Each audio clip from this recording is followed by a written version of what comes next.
الله فلا مضل له ومن يضلله فلا هادي له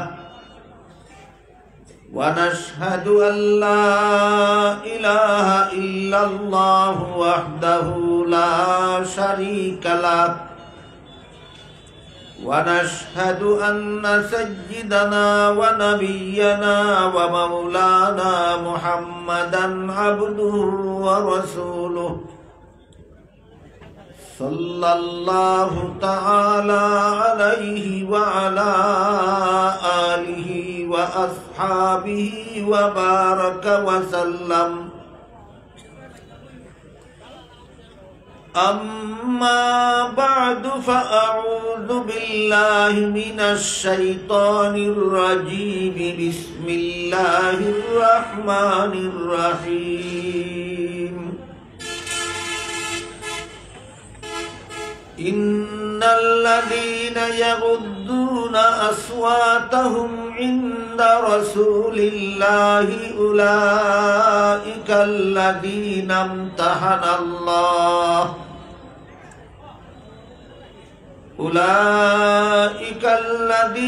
امتحن الله قلوبهم للتقوى لهم مغفرة وأجر عظيم. وقال رسول الله صلى الله عليه وسلم إنما أنا بعثت معلما أو كما قال عليه الصلاة والسلام.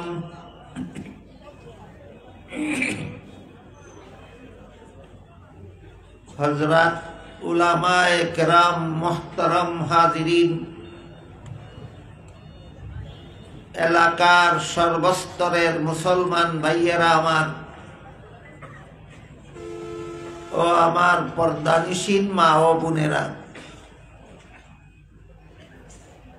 পবিত্র কোরআনের সূরায়ে হুজুরাতের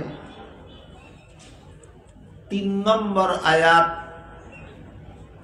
এবং হযরত রাসূল করিম সাল্লাল্লাহু আলাইহি ওয়াসাল্লামের সংক্ষিপ্ত একটি হাদিস আমি আপনাদের সামনে তিলাওয়াত করেছি। আয়াতের মর্মটা বোঝার জন্য এই আয়াত নাজিল হওয়ার প্রেক্ষাপট, কোন অবস্থার প্রেক্ষিতে আল্লাহ নাজিল করেছিলেন, যাকে তাফসীরুল কুরআনের পরিভাষায় শানে নুজুল বলা হয়, সেই প্রেক্ষাপটটা আগে জেনে নেওয়া দরকার। একবার রাসূল করিম সাল্লাল্লাহু আলাইহি ওয়াসাল্লামের দরবারে একটা পরামর্শ সভা বসেছিল। সেই সভার সভাপতি ছিলেন স্বয়ং রাসূল করিম সাল্লাল্লাহু আলাইহি ওয়াসাল্লাম, আর উপস্থিত সমস্ত সদস্যগণ ছিলেন সাহাবায়ে কেরাম। যে সবার সভাপতি স্বয়ং রাসূল এবং সমস্ত সদস্যগণ সাহাবায়ে কেরাম, এই সবার গুরুত্ব অবর্ণনীয়। সেখানে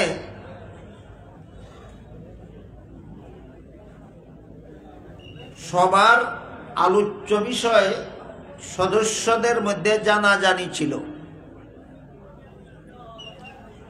একদল নৌ মুসলিমের মধ্যে তাদের একজন আমির নিযুক্ত করার এজেন্ডা ছিল আলোচ্য বিষয়। তাই একজন সাহাবী তাদের জন্য আমির নিযুক্তির উদ্দেশ্যে একজনের নাম প্রস্তাব করলেন, আরেকজন সাহাবী অন্যজনের নাম প্রস্তাব করলেন। দুইজন সাহাবী দুইজনের নাম প্রস্তাব করলেন। প্রত্যেকেই যার যার প্রস্তাবিত ব্যক্তির যোগ্যতা বর্ণনা করতে গিয়া তাদের দুইজনের মধ্যে একটু কথা কাটাকাটি হয়ে গেল এবং কথা কাটাকাটির এক পর্যায়ে তাদের গলার আওয়াজ একটু বড় হয়ে গেল। দুইজনে কথা কাটাকাটি হলে এক সময় অনিচ্ছাবশতই গলার আওয়াজ বড় হয়ে যায়। এই গলার আওয়াজ বড় হওয়ার প্রতিবাদে আল্লাহ এই সূরার ২ নম্বর আয়াত নাযিল করেছিলেন। সেখানে আল্লাহ বলে দিয়েছিলেন, রাসূলের সামনে বসে, রাসূলের দরবারে বসে উচ্চস্বরে কথা বলা তো দূরের কথা, স্বাভাবিক আওয়াজে কথা বলা চরম বেয়াদবি। কাজেই তোমরা আর কোনোদিন নবীর দরবারে স্বাভাবিক আওয়াজেও কথা বলবে না। বললে নবীর সাথে এমন বেয়াদবি হবে যে বেয়াদবির কারণে তোমাদের সারা জিন্দেগির বন্দেগি বরবাদ হয়ে যাবে, অথচ তোমরা তা টেরও পাবে। এই ২ নম্বর আয়াত নাজিল হওয়ার পর সাহাবায়ে কেরাম এত কঠোরভাবে সংশোধন হলেন। এরপর থেকে কোন সাহাবী রাসূলের দরবারে আসলে রাসূল কোনো কথা জিজ্ঞাসা করলে এত আস্তে জবাব দিতেন যে অনেক সময় রাসূল বুঝতেই পারতেন না। বুঝে থাকলে বলেন তো তারা সংশোধন হয়েছিলেন কিনা? যতটুকু হওয়ার দরকার ছিল না তার চেয়েও বেশি, তার চেয়েও বেশি। সাহাবাদের এভাবে সংশোধন হওয়ার উপর সন্তুষ্ট হয় আল্লাহ সূরা হুজুরাতের ৩ নম্বর আয়াত নাযিল করেন। এই ৩ নম্বর আয়াত আমি আজকে আপনাদের সামনে তিলাওয়াত করেছি। আয়াত নাযিল করে আল্লাহ বলেন, ইন্নাল্লাযীনা ইয়াগুদ্দুনা আসওয়াতাহুম ইনদা রাসূলিল্লাহ, অর্থাৎ নিশ্চয়ই যারা রাসূলের কাছে আস্তে কথা বলে। এতক্ষণের কথা যারা শুনেছেন বুঝেছেন, একটু দয়া করে বলুন রাসূলের কাছে আস্তে কথা বলে কারা? সাহাবায়ে কেরাম। আল্লাহ বলেন নিশ্চয়ই যারা রাসূলের কাছে আস্তে কথা বলে এদের অন্তরকে আল্লাহ পরীক্ষা করেছেন তাকওয়ার ব্যাপারে। এই তাকওয়া সম্পর্কেই কিছু কথা আপনাদের বলার জন্য আমি আয়াতটি তিলাওয়াত করেছি। তবে আয়াত বুঝার জন্য আয়াতের আরো কিছু দিক আছে, বিভিন্ন আনুষঙ্গিক আলোচনা আছে, সেগুলিও বলা না বললে আয়াতের মর্ম বুঝে আসবে। আল্লাহ যে সাহাবায়ে কেরামের পরীক্ষা নিলেন, সাহাবায়ে কেরামকে লেখাপড়া করাইলেন কে? এক আয়াতে আল্লাহ বলে দিয়েছেন, কোরআন শিক্ষা দিয়েছেন আল্লাহ নিজে রাসূলকে। যেমন আল্লাহ বলেন সুম্মা ইন্না আলাইনা বায়ানা, অর্থাৎ আমি নিজ দায়িত্বে আপনাকে কোরআন শিক্ষা দিব। আল্লাহ উস্তাদ হয়ে রাসূলকে কোরআন শিক্ষা দিলেন। রাসূলের কাছ আল্লাহর কাছ থেকে কোরআন শিখে এবার রাসূল উস্তাদ হয়ে সাহাবায়ে কেরামদেরকে শিক্ষা দিলেন। প্রথমে ছিলেন আল্লাহ উস্তাদ আর রাসূল ছিলেন ছাত্র। তারপরে রাসূল হলেন উস্তাদ, সাহাবাগণ হলেন ছাত্র। বুঝে থাকলে বলেন তো আল্লাহর ছাত্র কে ছিলেন? রাসূল। রাসূলের ছাত্র কে হলেন? সাহাবায়ে কেরাম। এই সাহাবায়ে কেরামকে আল্লাহর রাসূল দীর্ঘ 23 বছরে 30 পারা কোরআন শিক্ষা দিয়েছেন। এই কুরআন লেখাইছেন সাহাবায়ে কেরামকে আল্লাহ রসুল পড়াইছেন। আর বর্তমান দুনিয়ার উম্মতের কাছে রাসূলের রেখে যাওয়া প্রায় 10 লক্ষ হাদিস আছে। এইগুলি কুরআন বহির্ভূত কিছুই নয়, সবগুলি হাদিস কুরআনেরই ব্যাখ্যা মাত্র। বুঝে থাকলে বলেন, রাসূলের লক্ষ লক্ষ হাদিস কুরআন বহির্ভূত কিছু না কুরআনেরই ব্যাখ্যা? তাহলে মূল কিতাব একটাই কুরআন। দীর্ঘ 23 বছরে রাসূল উস্তাদ হয়ে সাহাবাদেরকে একটি মাত্র কিতাব শিক্ষা দিলেন, কিতাবটা হলো আল কোরআন। এখানে আনুষঙ্গিকভাবে প্রশ্ন জাগে যে রাসূল তো জগৎ শ্রেষ্ঠ শিক্ষক। হাদিস শরীফে রাসূল বলেছেন, ইন্নামা আনা বুইস্তু মুআল্লিমা, আল্লাহ আমাকে উম্মতের শিক্ষক বানাইয়া পাঠাইছে। আপনারা কি মনে করেন রাসূলের মতো যোগ্য শিক্ষক জগতে আর দ্বিতীয় জন আছে? নাই। রাসূল হলেন জগৎ শ্রেষ্ঠ শিক্ষক, আর এই উম্মতের মধ্যে সর্বশ্রেষ্ঠ ছাত্র হলেন সাহাবায়ে কেরাম। জগৎ শ্রেষ্ঠ শিক্ষক জগৎ শ্রেষ্ঠ ছাত্রদেরকে দীর্ঘ 23 বছরে একটি মাত্র কিতাব পড়ালেন কেন? এটা একটা গুরুত্বপূর্ণ প্রশ্ন। এই প্রশ্নের জবাবটার দিকেও আমি আপনাদের দৃষ্টি আকর্ষণ করতে চাই।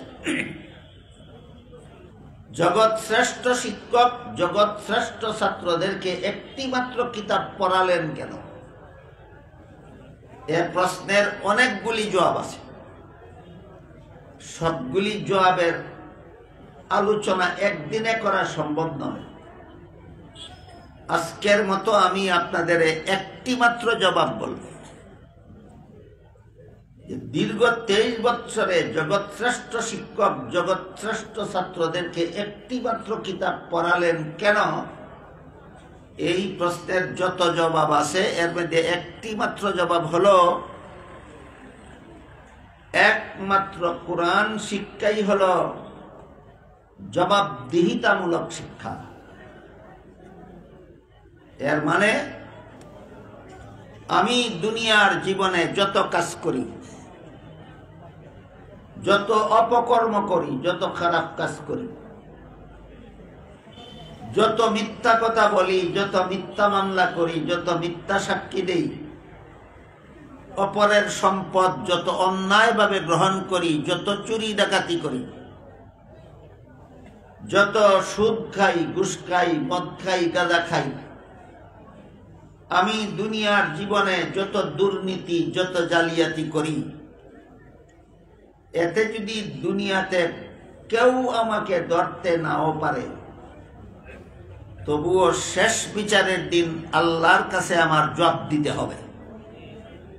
এই অনুভূতিটা মানুষের অন্তরে একমাত্র কোরআন শিক্ষার দ্বারা জাগ্রত হয়। এমন শিক্ষাকেই জবাবদিহিতামূলক শিক্ষা বলা হয়। আমার জীবনের সকল কাজের হিসাব একদিন আল্লাহর কাছে দিতে হবে। এই বিশ্বাস সমস্ত মুসলমানেরাই করে। এই বিশ্বাস যদি কেউ করে না, সে মুসলমান থাকতে পারে না। আমার দুনিয়ার জীবনের সকল কাজের হিসাব একদিন আল্লাহর কাছে দিতে হবে, এই বিশ্বাস না করলে কেউ মুসলমান থাকতে পারে না। তাই সমস্ত মুসলমানের এই কথাটা বিশ্বাস করে। কিন্তু বর্তমান সমাজের বেশিরভাগ মুসলমান আল্লাহর কাছে হিসাব দিতে হবে বিশ্বাসও করে, চুরিও করে। আল্লাহর কাছে হিসাব দিতে হবে বিশ্বাসও করে, ডাকাতিও করে, জবরদখলও করে, ছিনতাইও করে, চুরি ডাকাতিও করে, জিনা বেবিচারও করে, সুদ ঘুষও খায়, মদ গাঁজাও খায়, দুর্নীতিও করে, জালিয়াতিও করে, দুষ্কৃতিও করে। এর কারণ কি? এর কারণ হলো তার অন্তরের বিশ্বাস অন্তরে ঘুমিয়ে থাকে, বিশ্বাস জাগ্রত হয় না। আল্লাহর কাছে একদিন আমার সকল অপকর্মের হিসাব দিতে হবে, এই বিশ্বাস যাদের অন্তরে জাগ্রত হয়, এরা দুনিয়াতে কোনো অপকর্ম করার সাহস করতে পারে না, এরা দুর্নীতিবাজ হতে পারে না। সারমর্ম হলো একমাত্র কোরআন শিক্ষাই হলো দুর্নীতি মুক্ত সমাজ গড়ার শিক্ষা। একমাত্র কোরআন শিক্ষাই হলো দুর্নীতি মুক্ত সমাজ গড়ার শিক্ষা। এমর্মে আমি একজন বিশাল সাম্রাজ্যের মহাসম্রাটের জীবনের একটি ঘটনা শোনাব, আর একজন অশিক্ষিত মূর্খ রাখাল ছেলের ঘটনা শোনাব, যেন আমরা বুঝতে পারি যে আল্লাহর কাছে হিসাব দিতে হবে এই কথার ভয় যাদের অন্তরে থাকে, এরা কেমন ভাবে কোনো দুর্নীতির দ্বারে কাছে যেতে পারে না। প্রথম ঘটনাটা হলো হযরত উমর ফারুক রাদিয়াল্লাহু আনহুর ঘটনা। হযরত উমর ফারুক রাদিয়াল্লাহু আনহু রাসূলের দ্বিতীয় খলিফা ছিলেন, রাসূলের প্রতিষ্ঠিত রাষ্ট্র, এটা এক আনুষঙ্গিক ব্যাপার। 53 বছর বয়সে রাসূল মক্কা শরীফ থেকে হিজরত করে মদিনা শরীফ যাওয়ার পরে একটা ইসলামী রাষ্ট্র প্রতিষ্ঠা করেছিলেন। পরবর্তী 10টি বছর তিনি এই রাষ্ট্র শাসন করেছেন এবং রাষ্ট্র পরিচালনার জন্য আল্লাহর রাসূল একটা লিখিত সংবিধান তৈরি করেছিলেন। ইতিহাসের ভাষায় রাসূলের লিখিত সংবিধানটির নাম ছিল মদিনা সনদ। এই মদিনা সনদের ধারা উপধারা মতে আল্লাহর রাসূল মদিনা রাষ্ট্র শাসন করে গেছেন দীর্ঘ 10টি বছর। রাসূলের ইন্তেকালের পরে এই রাষ্ট্র, এই দেশ পরিচালনার জন্য রাসূলের স্থলাভিষিক্ত হলেন হযরত আবু বকর সিদ্দিক রাদিয়াল্লাহু। বাংলায় বলে স্থলাভিষিক্ত, এটাকে কুরআন হাদিসের ভাষায় বলে খলিফা। আরো আধুনিক বাংলায় বললে বলা যায় প্রতিনিধি। রাসূল ছিলেন আল্লাহর প্রতিনিধি। রাসূলের ইন্তেকালের পরে রাসূলের প্রথম প্রতিনিধি হলেন হযরত আবু বকর সিদ্দিক রাদিয়াল্লাহু, রাসূলের প্রতিষ্ঠিত রাষ্ট্রের পরিচালনার জন্য। আবু বকর সিদ্দিক রাদিয়াল্লাহু আনহুর ইন্তেকালের পরে রাসূলের দ্বিতীয় প্রতিনিধি নিযুক্ত হলেন হযরত উমর ফারুক রাদিয়াল্লাহু। এই জন্য উমরকে রাসূলের দ্বিতীয় খলিফা বলা হয়। যে সমস্ত মুসলমানেরা বক্তৃতা বিবৃতি দেওয়ার বেলায় বলে রাসূল মোদের আদর্শ, শুধু ব্যক্তি জীবনের জন্য না, রাষ্ট্র জীবনের জন্য। রাষ্ট্র জীবনে কোন নেতা রাসূলকে আদর্শ মেনে রাষ্ট্র শাসন করে? হায়া লজ্জা লাগে না রাসূলকে আদর্শ বলতে? এত জাজল্যমান বেহায়ামি নির্লজ্জতা কেন? তোমার মুখে বলো রাসূল আদর্শ, তুমি ওই মন গড়া বিধান মতো দেশ শাসন করো। এই সমস্ত নির্লজ্জদের মুখে রাসূলকে আদর্শ বলা শোভা পায় না। রাসূলের আদর্শ মতো দেশ শাসন করেছিলেন হযরত আবু বকর সিদ্দিক রাদিয়াল্লাহু। রাসূলের আদর্শ মতো দেশ শাসন করেছিলেন হযরত উমর ফারুক রাদিয়াল্লাহু। উমর যখন দেশের শাসনকর্তা নিযুক্ত হলেন, তখন সেই দেশের পরিধি, সেই দেশের আয়তন ছিল প্রায় অর্ধেকটা পৃথিবীর সমান।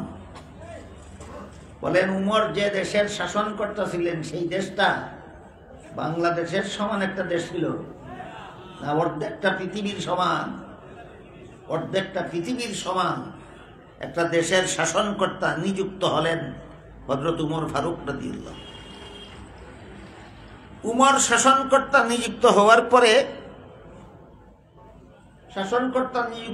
পরপরই রাতের বেলা ঘোরাফেরা করতেন জনগণের অবস্থা তদন্ত করার জন্য। জনগণের কার কি অভাব পূরণ হইল, কার কি অভাব পূরণ হওয়ার বাকি রইল সেটা তদন্ত করার জন্য। এই জন্য যারা রাজনীতি করেন, কিয়ামত পর্যন্ত যারা রাজনীতি করবেন, যাদের রাজনীতির দ্বারা জনগণের অধিকার রক্ষা হয়, তাদের রাজনীতি করার অধিকার আছে এবং তাদের রাজনীতি করা হালাল। যাদের রাজনীতির দ্বারা জনগণের অধিকার রক্ষা হয় না, এদের রাজনীতি করার অধিকারও নাই এবং এদের রাজনীতি হারাম। রাজনীতি হারাম। বুঝে থাকলে বলেন, আমার কথা বুঝে থাকলে। ঢালাও ভাবেই রাজনীতি হারাম। যে রাজনীতির দ্বারা জনগণের অধিকার রক্ষা হয় না, সেই রাজনীতি হারাম, সেই রাজনীতি হারাম। ইসলামের বিধানগুলি বুঝলে আপনারাই যাচাই করতে পারবেন আপনাদের সমাজে যত রাজনীতিবিদ আছে কে কে হালাল রাজনীতি করে আর কে কে হারাম রাজনীতি করে।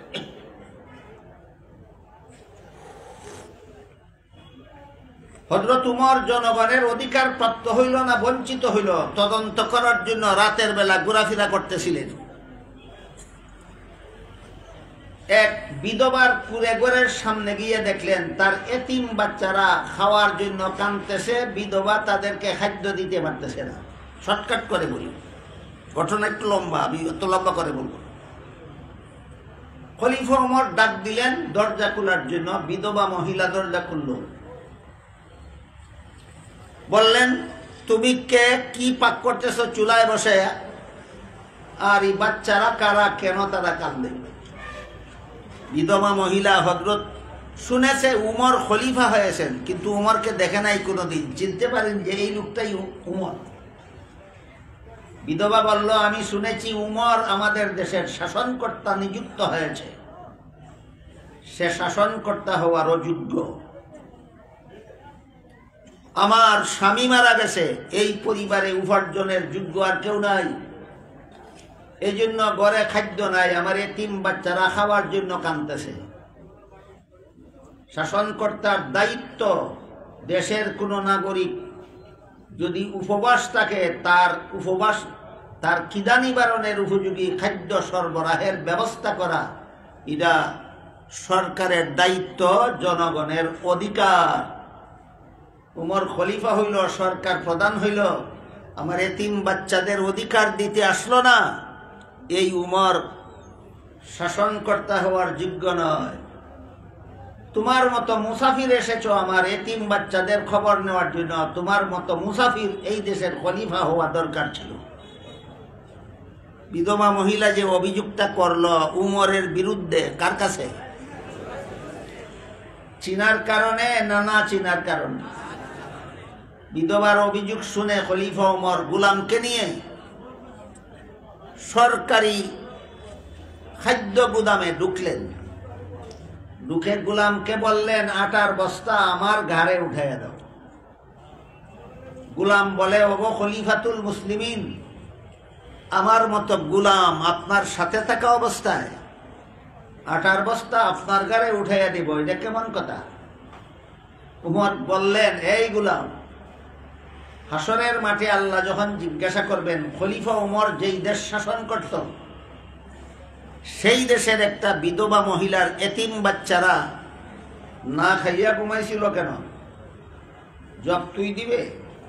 গোলাম বলে, না হুজুর, এটার জব আমি কিভাবে দেব?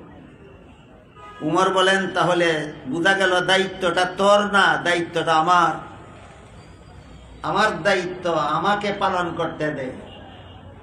গোলাম উমরের সাথে তর্কে হারিয়া গেল, জিতল না হারলো, বাধ্য হইয়া গোলাম আটার বস্তা খলিফা উমরের গাড়ে উঠাইয়া দিল। খলিফা উমর আটার বস্তা গাড়ে নিয়ে লেবারের মতো চলেছেন বিধবার বাড়ির দিকে, আর গোলাম নবাবের মতো খালি হাতে উমরের সাথে সাথে যায়।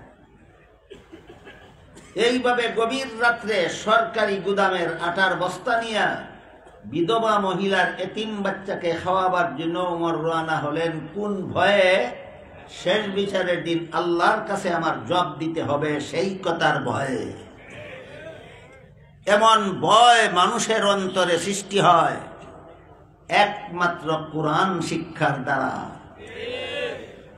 কোরআন শিক্ষার ছোঁয়াও যাদের অন্তরে লাগে না, এরা যত বড় শিক্ষিত হবে তত বড় লুটেরা হতে বাধ্য হবে। যত বড় শিক্ষিত হবে তত বড় লুটেরা। লুটেরা বুঝেন কি? যারা দেশ লুটিয়া খায়, যারা দেশ লুটিয়া খায়। আপনাদের সমাজের হালচাল কিছু যারা জানেন বুঝেন, আপনারা বলেন আমাদের সমাজে যত রিক্সাওয়ালা, শ্রমিক, লেবার, কামলা আছে এরা দেশটা লুটিয়া খায় না? যত বড় নেতা নেত্রী আছে এরা দেশ লুটিয়া খায়? এই সমস্ত নেতা নেত্রীরা অশিক্ষিত না শিক্ষিত? শিক্ষিত হইয়া লুটেরা হয় কেন? যে শিক্ষা শিখছে, এই শিক্ষা আল্লাহর কাছে কি জবাব দিব সেই ভয় অন্তরে জাগে না। সুতরাং কোরআন শিক্ষার ছোঁয়া যার অন্তরে লাগে না, যত বড় শিক্ষিত হবে তত বড় লুটেরা হতে বাধ্য। কাজেই দুর্নীতিমুক্ত সমাজ গড়ার, দুর্নীতিমুক্ত দেশ গড়ার একমাত্র শিক্ষা হলো কোরআন শিক্ষা। এই জন্য দীর্ঘ 23 বৎসরে জগৎ শ্রেষ্ঠ শিক্ষক, জগৎ শ্রেষ্ঠ ছাত্রদেরকে একটি মাত্র কিতাব পড়াইলেন। এই কিতাব মানুষকে দুর্নীতিমুক্ত সমাজ গড়ার ব্যবস্থা করে। কি কারণে একটি মাত্র কিতাব পড়াইলেন? এই কিতাবের পড়াই দুর্নীতিমুক্ত সমাজ গড়ার পড়া। এই কিতাবের পড়াই দুর্নীতিমুক্ত সমাজ গড়ার পড়া। এই উমরের শাসিত দেশের এক রাখাল ছেলে, অশিক্ষিত রাখাল ছেলের ঘটনা শুনুন। খলিফা উমর মরুভূমির রাস্তা দিয়ে যাচ্ছিলেন, সাথে খাওয়ার মতো কিছু নাই। মরুভূমি হওয়ার কারণে খানা পানি জোগাড় করারও কোনো ব্যবস্থা নাই রাস্তার পাশে। এমত অবস্থায় খলিফার উমরের পেটে বড় খিদা লাগলো। খিদার জ্বালায় উমরের কষ্ট হইতেছিল। এমত অবস্থায় খলিফা উমর দেখলেন মরুভূমির মধ্যে একটা রাখাল ছেলে এক পাল ছাগলের রাখালি করে। ওই রাখাল ছেলে তার পালের একটা দুধের ছাগলের দুধ দোহন করে পান করলো। খলিফা উমর রাখাল ছেলেকে বললেন, রাখাল ভাই, আর একটা ছাগলের দুধ দহন করে আমাকে একটু দাও, পান করি, আমার পেটে বড় খিদা। এই রাখাল ছেলেটা ওই বিধবা মহিলার মতো, খলিফা উমরকে দেখে নাই কোনোদিন। তাই রাখাল ছেলে খলিফা উমরকে খলিফা না বলে, বলে মুসাফির ভাই, এই ছাগলের পালের মালিক আমি না, আমি মালিকের বেতনভোগী চাকর। মাস শেষে যে নগদ টাকা দিবে মালিক, সেটাও আমার বেতন। রাখালি করার সময় পেটে খিদা লাগলে একটা ছাগলের দুধ দহন করে পান করি, সেটাও আমার বেতন। তুমি যেহেতু আমার মালিকের বেতনভোগী চাকর না, কাজে আমি আমার মালিকের অনুমতি ছাড়া তোমাকে এক ফোঁটা দুধ দিতে পারব না। এই কথা শুনে খলিফা উমর ভাবলেন, আমার পেটের খিদা গেলে গেল, না গেলে নাই। আমার দেশের একটা রাখাল ছেলে এত বড় আমানতদার যে মালিকের অনুমতি ছাড়া মালিকের মাল কাউকে দেয় না, এতেই আমার আত্মাটা তুষ্ট। কিন্তু সে কি সততার কারণে এই কথা বলল, না আমাকে দুঃখা দেওয়ার জন্য বলল? তাকে পরীক্ষা করতে হবে। তাই খলিফা ওমর এবার রাখাল ছেলেকে পরীক্ষা করার জন্য বললেন, বিনামূল্যে যদি আমাকে একটা ছাগলের দুধ না দাও, তাহলে উচিত মূল্যে একটা দুধের ছাগল আমার কাছে বিক্রি করে দাও। এতে তোমার একটা উপকার হবে, আমার একটা উপকার হবে। আমার উপকার এই হবে, আমি ছাগলটা কিনে নিয়ে এক কোনি তার দুধ দোহন করে পান করব, আমার পেটের খিদা নিবারণ হবে। আর তোমার উপকার এই হবে, মালিকে যা বেতন দেওয়ার তো দিবেই, এর অতিরিক্ত তুমি একটা ছাগলের মূল্য এটাও তুমি পাইলা, এটা তোমার উপকার।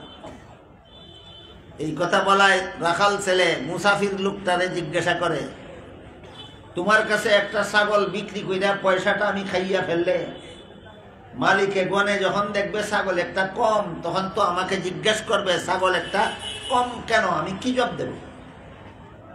মুসাফির লোকটা রাখাল ছেলেকে বলল, জবাব দিও ছাগল একটা বাঘে ধরে নিয়ে গেছে। বাঘে ছাগল ধরে নিয়ে গেলে রাখাল ছেলের ফিরাবার ক্ষমতা নাই, কাজেই তোমার বিরুদ্ধে বিচারও চলবে না, কোনো অভিযোগও চলবে না, তুমি বেকসুর খালাস পাবে। এই কথা বলা মাত্র রাখাল ছেলে খলিফা উমর চিনে না মুসাফির লোকটা চিনে? মুসাফির লোকটা দেখো, এই বেটা মুসাফির, দাঁড়া, আমার একটা কথা শুনে যা। আমি আমার মালিকের বিশ্বস্ত চাকর, আমি যদি মালিককে বলি ছাগল একটা বাঘে দুইটা নিয়ে গেছে, 100 বিশ্বাস করবে, বিন্দু মাত্র সন্দেহ করবে না। কিন্তু তুই বল, শেষ বিচারের দিন আল্লাহ যখন জিজ্ঞাসা করবেন মালিকের ছাগলটা কি করছিলি, তখন কি জবাব দেব? বুঝে থাকলে বলুন, শেষ বিচারের দিন আল্লাহর কাছে কি জবাব দিব, এই ভয় রাখাল ছেলের অন্তরে জাগ্রত ছিল কিনা? এই ভয় মানুষের অন্তরে জাগ্রত হয় একমাত্র কোরআন শিক্ষার দ্বারা। কাজেই দুর্নীতিমুক্ত সমাজ গড়ার জন্য কোরআন শিক্ষা ছাড়া দুনিয়াতে আর কোনো শিক্ষা নাই। দুর্নীতিমুক্ত সমাজ গড়ার জন্য কোরআন শিক্ষা ছাড়া দুনিয়াতে আর কোনো শিক্ষা নাই। তাই জগৎশ্রেষ্ঠ শিক্ষক জগৎশ্রেষ্ঠ ছাত্রদেরকে দীর্ঘ 23টি বছরে একটি মাত্র কিতাব পড়াইলেন। এই কিতাবের শিক্ষা ছাড়া দুর্নীতিমুক্ত সমাজ গড়ার আর কোনো শিক্ষা দুনিয়াতে নয়।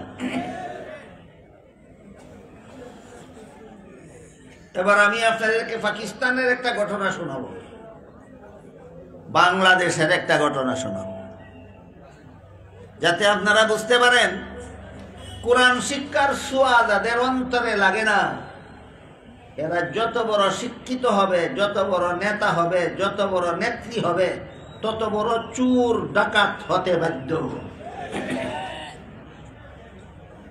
বর্তমান দুনিয়াতে টপ লেভেলের যে সমস্ত আলেম আছেন, আঙ্গুলে গোনার মতো কয়েকজন, এর মধ্যে একজন হলেন পাকিস্তানের আল্লামা তকি উসমানী দামাত বারাকাতুহু।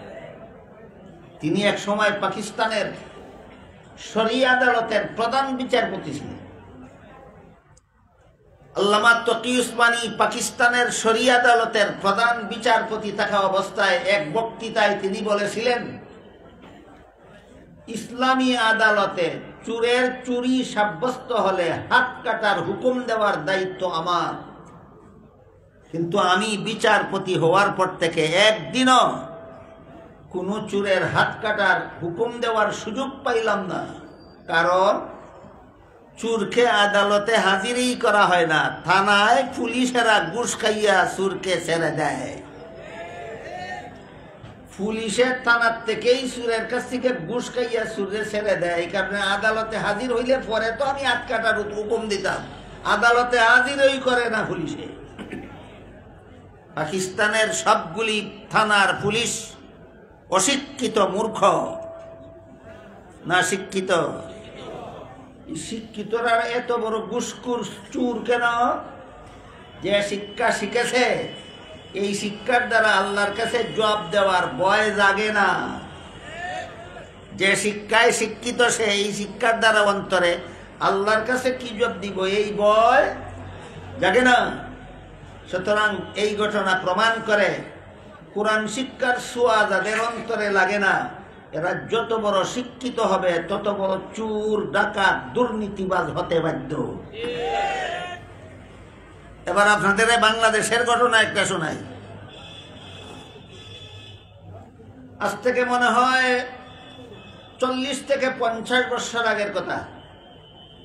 ব্রাহ্মণবাড়িয়ার এলাকার একটা ওয়াজ মাহফিল থেকে রেলে বাড়ি ফেরার জন্য আমি ব্রাহ্মণবাড়িয়া রেল স্টেশনে গেলাম। গিয়া দেখি রেলগাড়ি ছেড়ে দেয়, টিকিট নেওয়ার সুযোগ নাই। টিকিট ছাড়াই রেলগাড়িতে চললাম।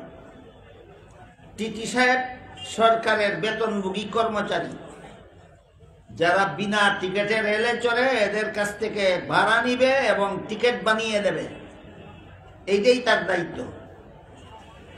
আমি টিটি সাহেবকে ঘটনা বললাম, আমি টিকিট নিতে পারিনি, গাড়ি ছেড়ে দিয়েছে, এই জন্য আপনি আমাকে একটা টিকিট বানিয়ে দিন, আর যা ভাড়া হয় আমার কাছ থেকে নিয়ে যান। উনি একটু রাগান্বিত হয়ে আমাকে বললেন টিকিট বানিয়ে দেওয়া যাবে না। আমি বললাম সরকার আপনাকে বেতন দেয়, সরকারের বাপের সম্পত্তি বিক্রি করে নয়, জনগণের ট্যাক্সের টাকা দিয়া এই আমাকে টিকিট বানিয়ে দেওয়ার জন্য। তুই বেটা বেতন খাস আমারে টিকিট বানিয়ে দিতে, টিকিট যদি বানিয়ে দেওয়া যাবে না, বেতন কিসের বেতন খাস তুই? কয় টিকিট বানিয়ে দিলে শুধু ভাড়া দিলে হবে না, বিনা টিকিটে রেল চড়ার জরিমানাও দিতে হবে। আমি বললাম ভাড়াও দেব, জরিমানাও দেব, টিকিট একটা বানিয়ে দিন। এখন আর রাগান্বিত না, এখন নরম সুরে কয় হুজুর আপনার জরিমানাও লাগবে না, ভাড়াও সবটুকু লাগবে না, টিকিট ছাড়া যা মনে চায় আমারে দিলৌকা দিলৌকা বুঝুননি, টিকিট ছাড়া যা মনে চায় আমারে দিলৌকা। আপনারা বলেন টিকিট ছাড়া যা মনে চায় তারে দিয়া দিলে এটা জনগণের তহবিল, সরকারি তহবিলে যাবে না তার পকেটে থাকবে? এটা নীতি না দুর্নীতি? লোকটা অশিক্ষিত না শিক্ষিত? শিক্ষিতটা দুর্নীতিবাদ হইল কেন? যে শিক্ষা শিখছে এই শিক্ষার দ্বারা আল্লাহর কাছে কি জব দিব এই ভয় জাগে না, এই ভয় জাগে না। শেষ বিচারের দিন আল্লাহর কাছে কি জব দিব, এই জবাবদিহিতামূলক অন্তর তৈরি করার জন্য কোরআন শিক্ষার কোনো বিকল্প না। এই জন্য কোরআন শিক্ষাই হলো একমাত্র দুর্নীতিমুক্ত সমাজ গড়ার শিক্ষা। কথাটা বুঝে আসছে কিনা? বাংলাদেশের আরো দুইটা উদাহরণ দেই। বাংলাদেশের শাসন ক্ষমতায় সরাসরি গদিতে যায় পালাক্রমে দুই দলের কোনো এক দল, অন্য কোন দল গদির দ্বারে কাছেও যাইতে পারে না, দুই দলের লেজও না দইরা। প্রধান দুইটা দলের কোনো একটা দল ওই গদি যায়, অন্য দল গদির দ্বারে কাছে যায়, এর লেজও দইরা। কাজেই সরাসরি গদিতে যাওয়ার মতো দল বাংলাদেশে দীর্ঘ অভিজ্ঞতার দ্বারা দেখা গেছে দুইটাই আছে। এই দল গদিতে গিয়া কয় হেই দলে দেশটা লুটতে খাইছে, আর ই দল গদিত গিয়া কয় ই দলে দেশটা লুটতে খাইছে। দুনো দলে যদি সত্য বলে থাকে তাহলে আসলে কাহিনীটা কি হয়েছে? লঙ্কা যে গেছে হেই রাক্ষস হয়েছে। কারণ এই দুই দলে কোনো শিক্ষিত নাই, সকলই শিক্ষিত। শিক্ষিতর দল গদিত গেলে দেশ লুটতে খায় কেন?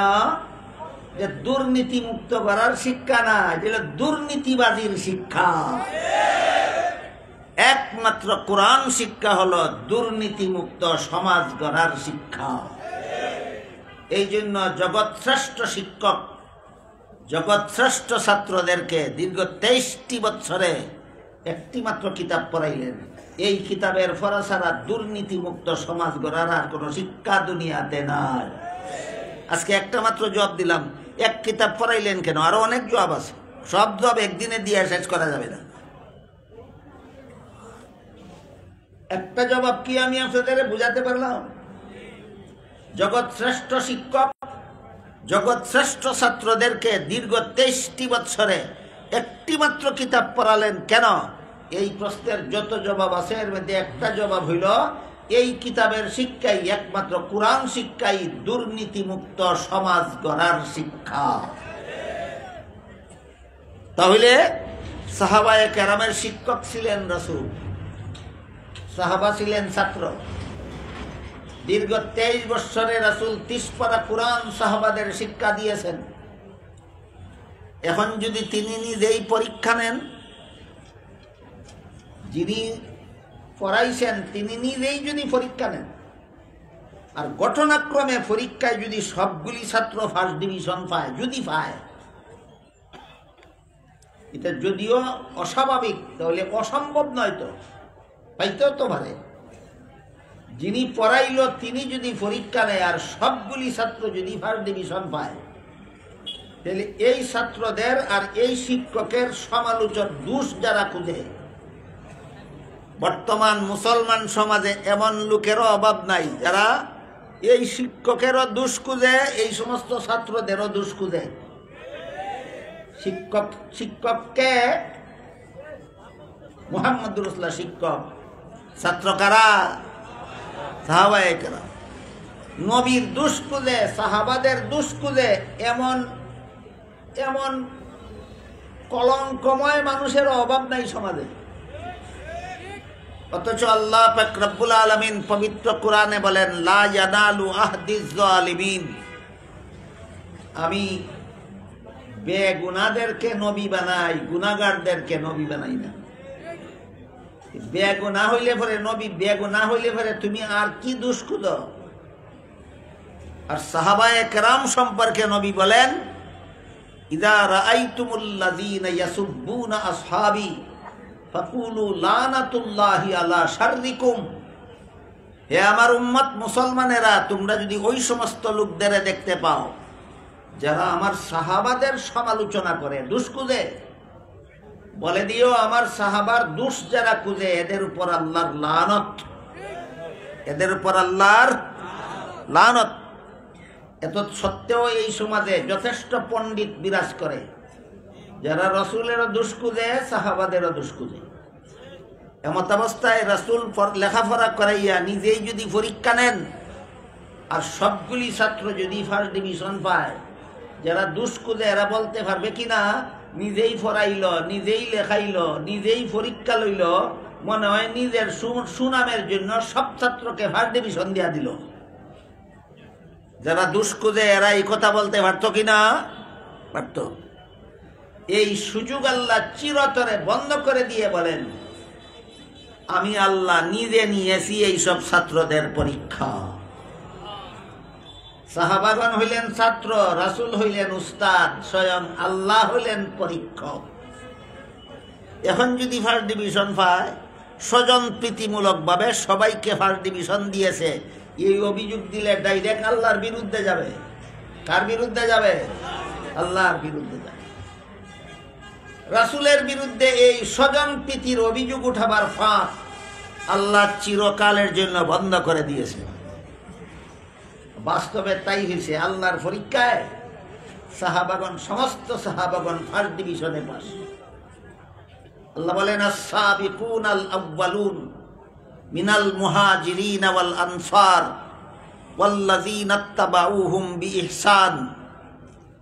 এই উম্মতের মধ্যে নেক কাজে সবচেয়ে বেশি অগ্রগামী আনসার সাহাবায়ে কেরাম, মুহাজির সাহাবায়ে কেরাম আর অন্যান্য সাহাবায়ে কেরাম।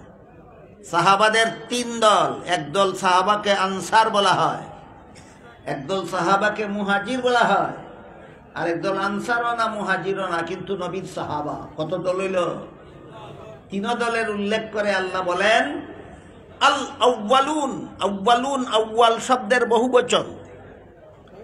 আউয়ালের বাংলা হইল প্রথম, ইংরেজি হইব থার্ড। প্রথমের ইংরেজি কি? ফার্স্ট। সমস্ত সাহাবায়ে কেরাম আল্লাহর পরীক্ষায় ফার্স্ট ডিভিশনে পাস। কোন ডিভিশনে পাস? ওখান গিয়া কও স্বজন প্রীতি কইরা ফার্স্ট ডিভিশন দিছে। পরীক্ষা লইছে কে? আল্লাহ। কাজে এই মুখ সমালোচকদের মুখ আল্লাহ চিরতরে বন্ধ করে দিছেন। আল্লাহ এই সমস্ত ফাঁস করে নেওয়ালা নবীর ছাত্রদের পুরস্কার ঘোষণা দিয়া বলেন, রাদিয়াল্লাহু আনহুম। আমার নবীর সমস্ত ছাত্রদের প্রতি আল্লাহ, আমি আল্লাহ চিরকালের জন্য সন্তুষ্ট। নবীর কতজন ছাত্রদের প্রতি? কতদিনের জন্য আল্লাহ সন্তুষ্ট? চিরকালের জন্য আমি আল্লাহ নবীর এই সমস্ত ছাত্রদের প্রতি চিরকালের জন্য সন্তুষ্ট। আল্লাহ যাদের প্রতি চিরকালের জন্য সন্তুষ্ট, এদের প্রতি যারা অসন্তুষ্ট তারা ছাড়া এদের সমালোচনা আর কেউ করতে পারে না। তাইলে যে ভুল ত্রুটি হয়েছিল অতীত জীবনে, আল্লাহ বলেন লাহুম মাগফিরাতুন, সব মাফ করে দিলাম, সব অতীতের ভুল ত্রুটি মাফ করে দিলেন, ফার্স্ট ডিভিশনে ফার্স্ট করেছেন, সন্তোষজনকভাবে সংশোধন হয়েছেন, আল্লাহ এদের প্রতি চিরসন্তুষ্টির ঘোষণা দিয়েছেন। এরপরেও যদি কেউ দুষ্কু দেয় তাহলে সে নিজের কপালে কুড়াল মারা ছাড়া আর কিছু নয়।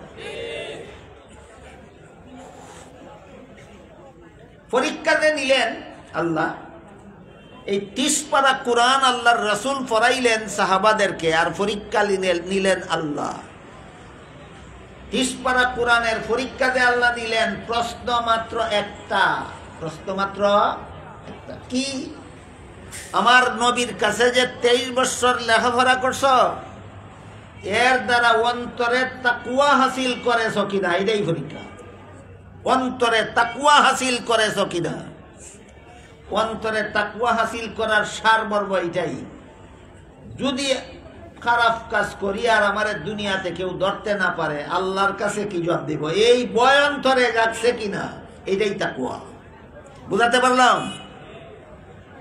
আল্লাহর কাছে গোপনে যদি কোনো খারাপ কাজ দুনিয়ার জীবনে করো, আল্লাহর কাছে কি জবাব দিব, এই ভয়ে তোমার সাহস থাকে না খারাপ কাজ করার। এই ভয় যদি অন্তরে জাগ্রত হইয়া থাকে, তাহলে তোমার ফরা সার্থক, আমার নবীর ফরানি সার্থক, তুমি ফার্স্ট ডিভিশনে পাস। একবার হযরত উমর ফারুক রাদিয়াল্লাহু আনহু উবাই ইবনে কাব রাদিয়াল্লাহু আনহুকে জিজ্ঞাসা করেছিলেন তাকওয়া কাকে বলে। উবাই উমরের প্রশ্নের সরাসরি জবাব না দিয়া পাল্টা জিজ্ঞাসা করলেন, উমর, যে জঙ্গল কাঁটাদার গাছে ভরা, এমন জঙ্গল কি আপনি দেখেছেন কোনদিন? উমর বলেন, দেখেছি। উবাই জিজ্ঞাসা করেন, কাঁটাদার গাছে ভরা জঙ্গল দিয়ে কি গিয়েছেন কোনদিন? উমর বলেন, গিয়েছি। উবাই জিজ্ঞাসা করেন, যে জঙ্গল কাঁটাদার গাছে ভরা, এমন জঙ্গল দিয়ে আপনি গেলেন কিভাবে?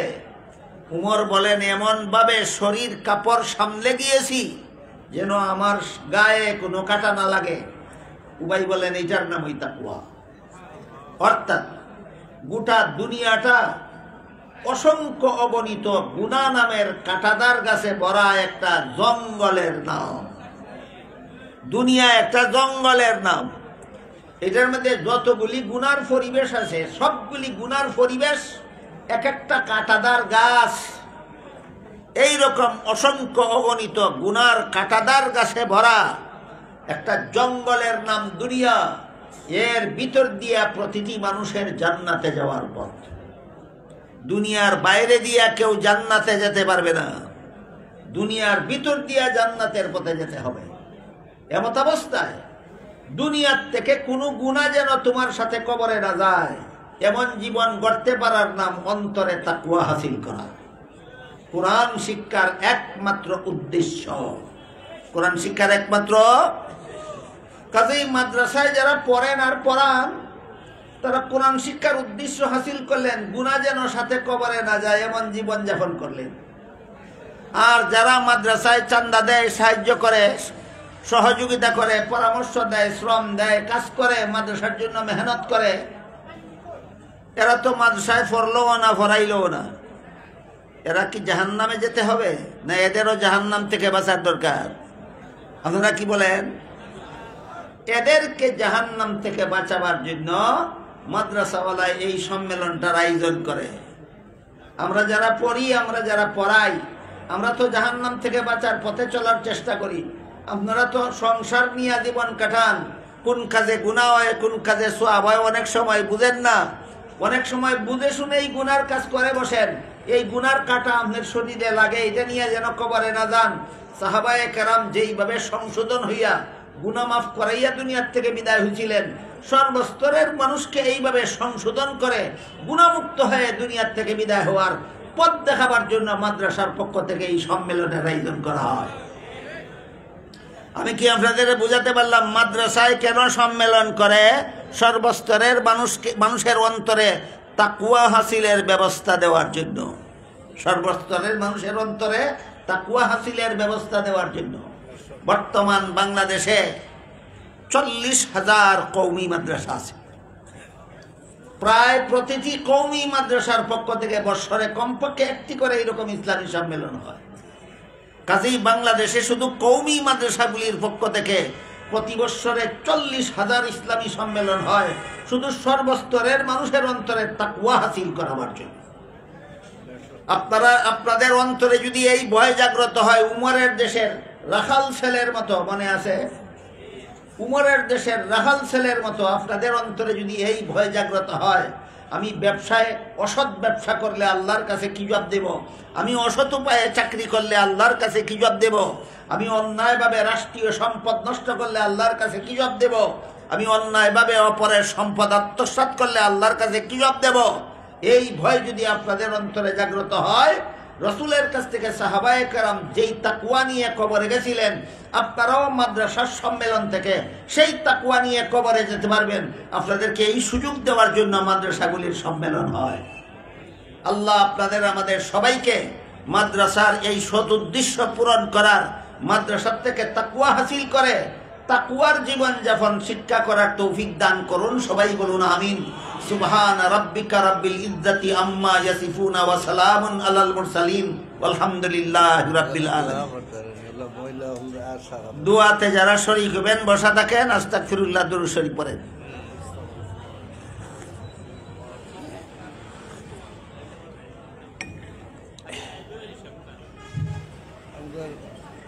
রিপোর্টটা হইলে দোয়ার আগে হইলে